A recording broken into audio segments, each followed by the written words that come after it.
Hi മക്കളെ, അപ്പം ഇതാണ് ലാസ്റ്റ് ടൈം നിങ്ങൾ പബ്ലിക് എക്സാമിന് വേണ്ടി പ്രിപ്പയർ ചെയ്യാൻ ആഗ്രഹിക്കുന്നുണ്ടെങ്കിൽ, നല്ല മാർക്ക് പബ്ലിക് എക്സാമിന് വേണം എന്ന് ആഗ്രഹിക്കുന്ന കുട്ടികളാണ് നിങ്ങളെങ്കിൽ അത് പ്രിപ്പയർ ചെയ്ത് തുടങ്ങേണ്ട.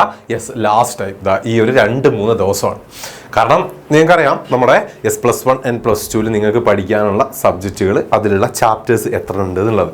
ഓക്കെ, അപ്പം എന്താണ് ഇനിയുള്ള ദിവസങ്ങളിൽ എന്താണ് ഓരോ ദിവസം ഓരോ ചാപ്റ്റർ പോട്ടെ, 2 ചാപ്റ്റർ വെച്ച് പഠിച്ചു കഴിഞ്ഞാൽ നിങ്ങൾക്ക് മോഡൽ എക്സാം ആകുമ്പോഴത്തേക്ക് നന്നായിട്ട് പ്രിപ്പയർ ചെയ്യാൻ പറ്റില്ല, നിങ്ങൾക്ക് തന്നെ അറിയാം അല്ലേ.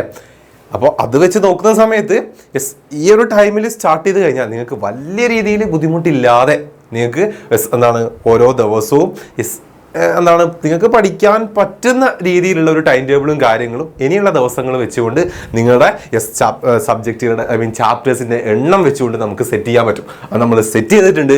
നമ്മുടെ 3ാമത്തെ ക്രാഷ് ബാച്ച് നമ്മൾ ഇന്നലെ സ്റ്റാർട്ട് ചെയ്തു. അതിലുള്ള ടൈം ടേബിളിൻ്റെയും കാര്യങ്ങളാണ് സാറ് പറഞ്ഞിട്ടുള്ളത്. ഓക്കെ, പക്ഷേ ഇനിയുള്ള ദിവസം ഈ ഒരു ആഴ്ചയൊക്കെ അങ്ങോട്ട് കഴിഞ്ഞു കഴിഞ്ഞാൽ പിന്നെ നിങ്ങൾക്ക് എന്താണ് പ്രോപ്പറായിട്ട് നല്ല എന്താണ് കൂളായിട്ട് അല്ലെങ്കിൽ എന്താണ് വലിയ രീതിയിൽ സ്ട്രെസ്സും കാര്യങ്ങളും ഇല്ലാതെ നിങ്ങൾക്ക് പഠിക്കാനുള്ള ഒരു ടൈം ടേബിൾ നമുക്ക് സെറ്റ് ചെയ്താൽ പറ്റില്ല. കാരണം നിങ്ങൾക്ക് തന്നെ അറിയാം അത്രത്തോളം ചാപ്റ്ററുകൾ നിങ്ങളുടെ മുന്നിലുണ്ട്, സമയം എത്രയാണ് ഉള്ളത് എന്നുള്ളത് അല്ലേ. അപ്പോൾ ഈ ഒരു ദിവസം, അതായത് ഇന്നലെ ഇന്ന് നാളെയൊക്കെ ആയിട്ട് നിങ്ങൾ ബാച്ചിലൊക്കെ ജോയിൻ ചെയ്ത് പഠിച്ചു തുടക്കാൻ റെഡി ആണെങ്കിൽ നിങ്ങൾക്ക് വലിയ ബുദ്ധിമുട്ടും കാര്യങ്ങളും ഇല്ലാതെ വലിയ സ്ട്രെസ്സുകളൊന്നും ഇല്ലാതെ എങ്ങനെ കവർ ചെയ്യാം നമ്മുടെ മോഡൽ എക്സാം ഒക്കെ ആകുമ്പോഴേക്കും നല്ല അടിപൊളിയായിട്ട് നമ്മുടെ കംപ്ലീറ്റ് സിലബസ് കവർ ചെയ്യുന്ന രീതിയിലുള്ള ടൈം ടേബിളും കാര്യങ്ങളൊക്കെ സെറ്റ് ചെയ്തിട്ടുണ്ട്.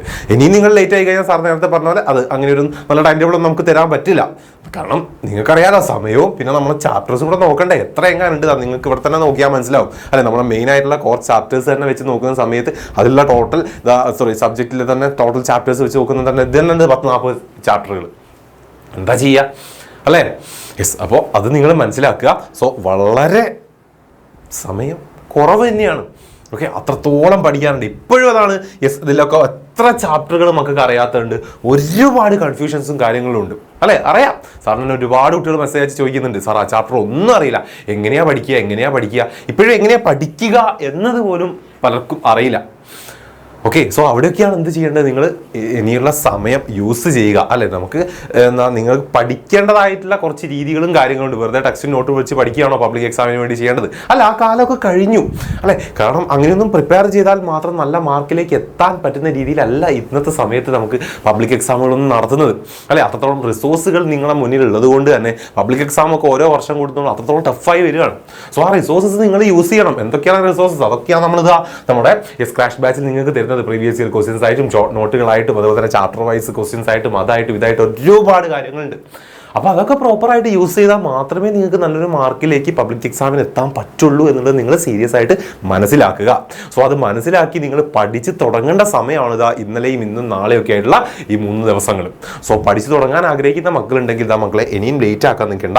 ഓക്കെ, എത്രയും പെട്ടെന്ന് കോൺടാക്ട് ചെയ്യുക, അഡ്മിഷൻ എടുക്കുക, ക്രാഷ് ബാച്ചിൽ ജോയിൻ ചെയ്ത് പഠിച്ചോളാം. അപ്പോൾ ഇന്നും നാളെയൊക്കെ ആയിട്ട് അഡ്മിഷൻ എടുക്കുന്ന കുട്ടികൾക്ക് വേണ്ടി എങ്ങനെ പ്രിപ്പയർ ചെയ്യാം എന്നുള്ളതൊക്കെ അടിപൊളിയായുള്ള പ്ലാനുകളൊക്കെ നമ്മൾ വീണ്ടും അപ്ഡേറ്റ് ചെയ്തിട്ടുണ്ട്. ഓക്കെ, ഇന്നലെ സ്റ്റാർട്ട് ചെയ്തിട്ടുള്ള 3ാമത്തെ ക്രാഷ് ബാച്ചിന് വേണ്ടി പുതിയ ടൈം ടേബിളും കാര്യങ്ങളൊക്കെ നമ്മൾ അപ്ഡേറ്റ് ചെയ്തിട്ടുണ്ട്. നമ്മൾ ഇനിയും ഷോർട്ട് നോട്ട് ലൈവുകളൊക്കെ പോയിക്കൊണ്ടിരിക്കുകയാണ്, കംപ്ലീറ്റ് ആയിട്ടില്ല അല്ലേ. അപ്പോൾ കഴിഞ്ഞു പോയ കുറച്ച് ഷോർട്ട് നോട്ട് ലൈവുകളൊക്കെ ഓൾറെഡി നിങ്ങൾക്ക് റെക്കോർഡായിട്ട് അവിടെ കിട്ടും. അതിന് കൂടാതെ നമ്മൾ ഓൾറെഡി ചെയ്തിട്ടുള്ള ഷോർട്ട് നോട്ട് ലൈവുകളും കാര്യങ്ങളും അതുപോലെ തന്നെ റിവിഷൻ ക്ലാസ്സുകളൊക്കെ നമ്മുടെ ബാച്ചിലുണ്ട്. ഓക്കെ, ഇനി വരാൻ പോകുന്ന ഷോർട്ട് നോട്ട് ലൈവുകളൊക്കെ നിങ്ങൾക്ക് കിട്ടുകയും ചെയ്യും. ഓക്കെ, അപ്പോൾ അതൊന്നും മിസ്സാക്കേണ്ട. അത് കൂടാതെ നിങ്ങൾക്ക് ക്രാഷ് ബാച്ചിൽ ജോയിൻ ചെയ്യുന്നതിൻ്റെ കൂടെ നമ്മുടെ എക്സാമിനറിൻ്റെ ഈ ഫ്രീ ക്വസ്റ്റ്യൻ ബാങ്കാണ് നിങ്ങൾക്ക് ഫ്രീ ആയിട്ട് തരാൻ പോകുന്നത്. അതെ, 10-35ഓളം ക്വസ്റ്റ്യൻസ് ആൻഡ് ആൻസേഴ്സ് വരുന്ന ഈ ഒരു ക്വസ്റ്റ്യൻ ബാങ്ക് നമുക്കിത് 350 രൂപയാണ് വില വരുന്നത്.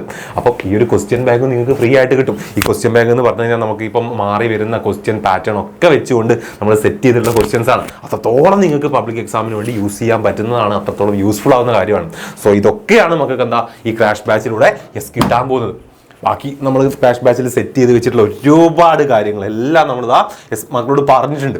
ഓക്കെ, എന്തൊക്കെയാണ് ക്രാഷ് ബാച്ചിൽ നമുക്ക് കിട്ടാൻ പോകുന്നത്? ചാപ്റ്റർ വൈസ് റിവിഷൻ ക്ലാസ്സുകൾ, ഷോർട്ട് നോട്ട് ക്ലാസ്സുകൾ separate, previous year questions and answers, chapter wise എക്സാമുകൾ, പിന്നെ ഒരു മോഡൽ എക്സാംസ് നടക്കും. ഓക്കെ, എക്സാമിന് മുൻപായിട്ട് മോഡൽ എക്സാം നമ്മൾ നടത്തും. ക്വസ്റ്റ്യൻ ബാങ്ക് സാർ ഇപ്പോൾ പറഞ്ഞു. പിന്നെ അതുപോലെ തന്നെ +2 സ്റ്റുഡൻസ് ആണെങ്കിൽ നിങ്ങൾക്ക് ഇംപ്രൂവ്മെൻറ്റ് ക്ലാസ്സുകൾ ഉണ്ടാവും, അതിൻ്റെ ക്ലാസ്സുകൾ കിട്ടും. പിന്നെ ചാപ്റ്റർ വൈസ് വർക്ക് ഷീറ്റുകൾ ഉണ്ടാവും. എല്ലാം നമ്മളിവിടെ ക്രാഷ് ബാച്ചിൽ സെറ്റ് ചെയ്ത് വെച്ചിട്ടുണ്ട്. അത് കൂടാതെ ഇപ്പോൾ +1 കുട്ടികളാണെങ്കിൽ മാർക്കറ്റ് നിങ്ങൾക്ക് ഒരു ഓഫറും കൂടെ ഉണ്ട്. +1 കുട്ടികൾക്ക് വേണമെങ്കിൽ നമ്മുടെ +2 +2 നമ്മുടെ എക്സാമിനറിന്റെ കൂടെ അടിപൊളിയായിട്ട് പഠിക്കാൻ ആഗ്രഹിക്കുന്ന മക്കളാണെങ്കിൽ +1 സ്റ്റുഡൻസ് എന്ത് ചെയ്യുക, +2 ബാച്ചിലേക്ക് അഡ്മിഷൻ എടുത്തോളാം. അടുത്ത വർഷത്തേക്ക് വേണ്ടിയുള്ള അഡ്മിഷൻ ഇപ്പോഴേ എടുത്ത് വെച്ചോളാം. അങ്ങനെ എടുത്ത് വെച്ച് കഴിഞ്ഞാൽ നിങ്ങൾക്ക് +2 ബാച്ച് അവൈലബിൾ ആകുന്ന കൂടെ എന്ത് കിട്ടും, നിങ്ങൾക്ക് +1 ക്രാഷ് ബാച്ച് ഫ്രീ ആയിട്ട് കൂടെ കിട്ടുന്നുണ്ടാവും. ഓക്കെ അല്ലേ? അപ്പോൾ ആ ഓഫറുകളും കാര്യങ്ങളൊക്കെ എന്ത് ചെയ്യുക, യൂസ് ചെയ്യുക, അടിപൊളിയായിട്ട് പഠിച്ചു തുടങ്ങുക.